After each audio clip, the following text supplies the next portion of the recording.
প্রথমেই একটা প্যানে আমরা লবণ মেখে ডিমগুলো ছেড়ে দিব। তারপর ডিমগুলো ভাজা হলে তুলে নিব। তারপর ওই প্যানে দিয়ে দিব বেরেস্তা ভাজা তেল এবং তাতে দিয়ে দিব কিছু পেঁয়াজ কুচি এবং এলাচ, দারচিনি, তেজপাতা, গোলমরিচ।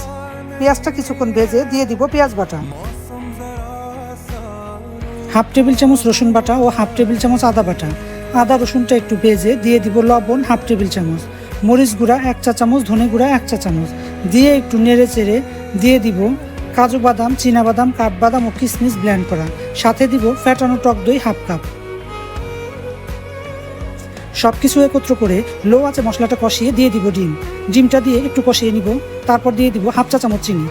ডিমটা কষানো হলে দিয়ে দিব দুধ দিয়ে কিছুক্ষণ রান্না করে নামানোর আগে দিব কিছু কাঁচামরিচ ও কিছু পেঁয়াজ বেরেস্তা, সাথে দিব 1 টেবিল চামচ ঘি। সব কিছু দিয়ে দমে রাখবো 2 মিনিট। ব্যাস তৈরি হয়ে গেল আমার দারুণ স্বাদের ডিমের কোরমা।